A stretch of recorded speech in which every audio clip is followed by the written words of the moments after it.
entier esprit, tout entier lumière, tout entier œil. Si l'on vous dit que l'art et que la poésie, c'est un flux éternel de banale ambroisie, que c'est le bruit, la foule, attachée à vos pas, ou d'un salon doré loisir fantaisie, où la rime en fuyant par la rime saisie. Ah, ne le croyez pas.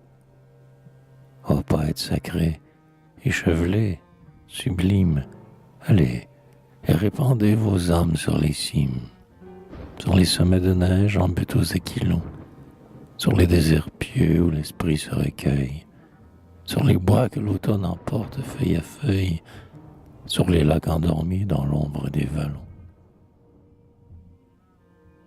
Partout où la nature est gracieuse et belle, où l'herbe s'épaissit pour le troupeau qui bêle, où le chevreau lascif mord le cytise en fleurs, où chante un pâtre assis sous une antique arcade, où la brise du soir fouette avec la cascade le rocher tout en pleurs.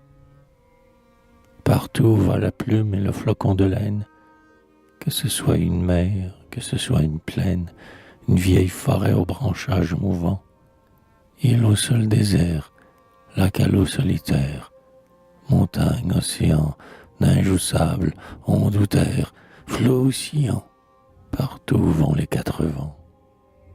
Partout où le couchant grandit l'ombre des chênes, partout où les coteaux croisent leurs molles chaînes, partout où sont des champs, des moissons, des cités, partout où pend et fruit à la branche épuisée, partout où l'oiseau boit des gouttes de rosée. Allez, voyez, chantez. Allez dans les forêts, allez dans les vallées, faites-vous un concert de notes isolées, cherchez dans la nature, étalez à vos yeux, soit que l'hiver l'attriste ou que l'été l'aigaie, le mot mystérieux que chaque voix bégaie. Écoutez ce que dit la foudre dans les cieux. C'est Dieu qui remplit tout. Le monde, c'est son temple, œuvre vivante, où tout l'écoute et le contemple. Tout lui parle et le chante. Il est seul. Il est un. Dans sa création, tout est joie et sourire. L'étoile qui regarde et la fleur qui respire, tout est flamme ou parfum. Enivrez-vous de tout. Enivrez-vous, poète, des gazons, des ruisseaux, des feuilles inquiètes, ces voyageurs de nuit dont on entend la voix, de ces premières fleurs dont février s'étonne, des eaux, de l'air, des prés et du bruit monotone que font les chariots qui passent dans les bois. Frères de l'aigle, aimez la montagne sauvage, surtout à ces moments où vient un vent d'orage, un vent sonore et lourd qui grossit par degrés, emplit l'espace au loin de nuages et d'ombres, et penche sur le bord des précipices sombres les arbres effarés.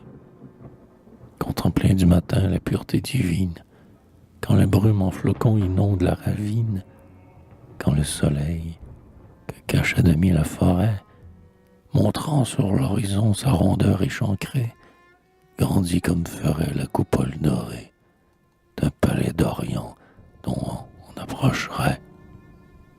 Enivrez-vous du soir, à cette heure où, dans l'ombre, le paysage obscur, plein de formes sans nombre, s'efface des chemins et des fleuves rayés, quand le mont, dont la tête à l'horizon s'élève, semble un géant couché qui regarde et qui rêve, sur son coude appuyé.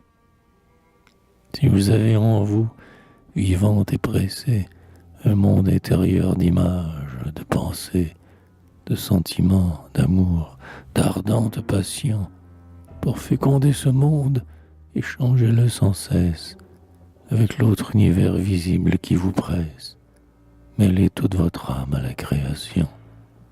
Car, ô poète saint, l'art est le son sublime, simple, divers, profond, mystérieux, intime, fugitif comme l'eau qu'un rien fait dévier, redit par un écho dans toute créature, que sous vos doigts puissants exhale la nature.